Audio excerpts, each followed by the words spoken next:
देश का मिजाज साउथ। नमस्कार। लेट्स माइक देश का मिजाज और खबरें दक्षिण भारत से। सुप्रीम कोर्ट ने मद्रास हाई कोर्ट के उस आदेश को बरकरार रखा है जिसमें मदुरै के तिरुपरकुंड्रम हिल पर दरगाह में मुस्लिम भक्तों की नमाज को सिर्फ रमजान और बकरीद के दिनों तक सीमित कर दिया गया है और पशु बलि पर रोक लगा दी गई है। यह फैसला कार्तिकेय दीपम विवाद से जुड़ा है, जहां काशी विश्वनाथ मंदिर के पारंपरिक रास्तों को प्रभावित न करने की शर्त पर नेल्लीथोपु इलाके में सिर्फ इन दो त्योहारों पर प्रार्थना की अनुमति दी गई है। जस्टिस अरविंद कुमार और पीबी वराले की बेंच ने एम इमाम हुसैन की याचिका खारिज करते हुए कहा है कि हाईकोर्ट का आदेश संतुलित है और इसमें हस्तक्षेप की जरूरत नहीं है। याचिकाकर्ता के वकील प्रशांत भूषण ने तर्क दिया कि यह धार्मिक स्वतंत्रता का उल्लंघन है, लेकिन कोर्ट ने शांति समिति की बैठक का हवाला देकर असहमति जताई। लेट्स माइक देश का मिजाज साउथ।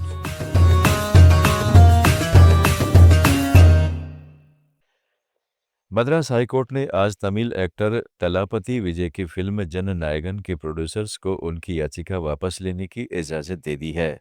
फिल्म को सेंसर बोर्ड से U/A 16+ सर्टिफिकेट मिलने में देरी हो रही थी, जिसके खिलाफ जनवरी में प्रोडक्शन हाउस KVN प्रोडक्शंस ने कोर्ट में केस दायर किया था।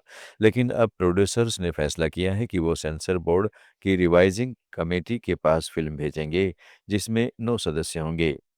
जस्टिस पीटी आशा ने याचिका को वापस लिया हुआ मानते हुए खारिज कर दिया। इस फैसले से फिल्म की सेंसर प्रक्रिया अब आगे बढ़ सकेगी और उम्मीद है कि ये फिल्म जल्द रिलीज हो पाएगी। कर्नाटक के बेलगावी जिले में कित्तूर में हिंदुत्व संगठनों की हिंदू समाजोत्सव शोभा यात्रा में कांग्रेस विधायक बाबा साहेब पाटिल और कुछ अन्य कांग्रेस नेता शामिल हुए।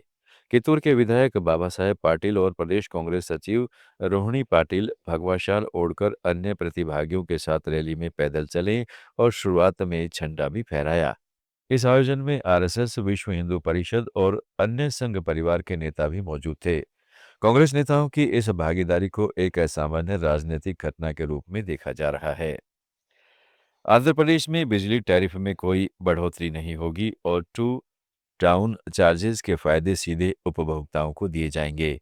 मुख्यमंत्री एन चंद्रबाबू नायडू ने विजयवाड़ा में मंत्रियों और सचिवों की बैठक में बिजली उत्पादन नेट जीरो उत्सर्जन के सिद्धांत पर करने का निर्देश दिया और अधिकारियों से कहा है कि वे सोलर रूफटॉप प्रोजेक्ट्स, विंड और पंप्ड स्टोरेज पावर जनरेशन को तेजी से बढ़ावा दें। उन्होंने बिजली खरीद की कीमत ₹3.90 प्रति यूनिट तक घटाने के प्रयासों का जिक्र किया। साथ ही कृषि उत्पादों के लिए बेहतर बाजार समर्थन पर नजर रखने, रायलसीमा को बागवानी हब बनाने के लिए सरकारी फंड और निजी निवेश पर जोर देने, इच्छापुरम से नेल्लोर तक 4 लेन रेलवे लाइन के निर्माण और हाई स्पीड ट्रेन प्रोजेक्ट्स के जल्द शुरू होने की बात कही। उन्होंने आंध्र रोडवेज की कम से कम 1000 बसों को ईवी में बदलने का भी आदेश दिया। तेलंगाना के मुख्यमंत्री रेवंत रेड्डी ने बीजेपी पर राज्य में आत्मसम्मान को ठोस पहुंचाने का आरोप लगाया है और कहा है कि केंद्र सरकार की वित्तीय भेदभाव पर पार्टी के नेता चुप्पी साधे हुए हैं। हैदराबाद में अपने निवास पर प्रेस कॉन्फ्रेंस में उन्होंने बताया कि तेलंगाना से केंद्र को जमा हर रुपए पर सिर्फ 42 पैसे ही वापस मिलते हैं, जबकि कर्नाटक को 16 और तमिलनाडु को 26 पैसे मिलते हैं। वहीं बिहार को 6 रुपये 6 पैसे, मध्य प्रदेश को 2 रुपये 9 पैसे, उत्तर प्रदेश को 2 रुपये 90 पैसे प्रति रुपये मिलते हैं। रेवंत रेड्डी ने आरोप लगाया है कि राज्य को कोई राष्ट्रीय दर्जे वाला प्रोजेक्ट नहीं मिला।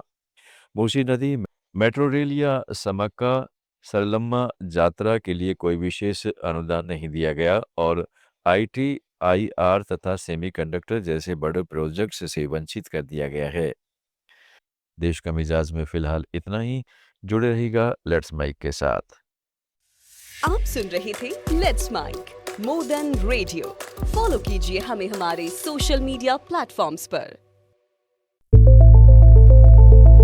It's time for news. It's time for more than radio. Presenting the first radio news app, Let's Mike. Let's Mike, a news-based app on your phone where you get to watch and listen news, talk shows, interviews, radio show podcasts. On Let's